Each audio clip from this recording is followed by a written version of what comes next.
কি ভর্তা দেখে লোভ লাগছে তো? যারা করলা প্রেমিক আছে তারা এই রেসিপিটি একবার হলেও ট্রাই করে দেখবেন। এতটা টেস্ট, মাছ মাংসকেও হার মানিয়ে দিবে এই করলার ভর্তাকে। দারুণ টেস্টের, মারাত্মক লেভেলের টেস্ট। আমি এইখানে 4টা করলা নিয়েছি। এই করলাটাকে চিকন চিকন করে কেটে কেটে নেব। সবগুলো করলাই কিন্তু আমি চিকন চিকন করে কেটে ধুয়ে পরিষ্কার করে নিয়েছি। এইদিকে কড়াইয়ের মধ্যে সর্ষের তেল দিয়ে দেবো। তেলটা একটু গরম হলে আমি দিয়ে দিচ্ছি কয়েক কোয়া রসুন, আর দিয়ে দিচ্ছি কাঁচা লঙ্কা আর শুকনো লঙ্কা। এটাকে একটু লালচে করে ভাজবো, ভেজে কিন্তু নামিয়ে ফেলবো।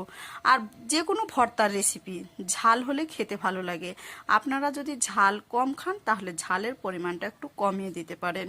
তা আমি এইদিকে দেখেছেন তো সবগুলোই কিন্তু একটু লাল লাল করে ভেজে নামিয়ে ফেললাম। তারপরে এইদিকে আমি 2টা পেঁয়াজ কুচানো দিয়েছি।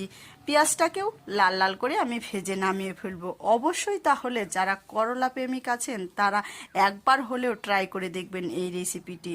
তো আমি পেঁয়াজও তো ভেজে নামিয়ে ফেললাম। এখন করলাটাকে অল্প একটু তেল দিয়ে সামান্য পরিমাণ লবণ হলুদ দিয়ে একটু নেড়ে চেড়ে দেবো। তারপরে এটাকে জল দিয়ে সেদ্ধ করে নেব। অল্প একটু জল দেব। জল দিয়ে প্রায় 15-16 মিনিটের মতো আমি সেদ্ধ করে নিচ্ছি। যাতে করলাটা সেদ্ধ হয় সেইভাবে কিন্তু জল দিবেন। তো এইভাবে করেই জলটা শুকিয়ে নিতে হবে। আর তারপরে একটা প্লেটে আমি নামিয়ে নিচ্ছি। আর আমার ভিডিওটি যদি ভালো লাগে অবশ্যই সাবস্ক্রাইব, লাইক, কমেন্ট করে পাশে থাকবেন। তাহলে নতুন নতুন ভিডিও পেয়ে যাবেন। করলা ভাজা তো আমি নামিয়ে ফেললাম। তারপরে দেখেছেন তো আরেকটু লবণ দিয়ে পরিমাণ মতো লবণ দিয়ে এটাকে ভালো করে হাত দিয়ে মাখাতে হবে। আর হাতের মাখার একটা জাদুই আলাদা। তারপরে আমি মেখে নেওয়ার পর এই যে পেঁয়াজগুলো দিয়ে দিচ্ছি, সবগুলো একসাথে মেখে নেব। অবশ্যই তাহলে একবার হলেও বাড়িতে ট্রাই করে দেখবেন। খেতে দারুণ টেস্ট, মারাত্মক লেভেলের টেস্ট।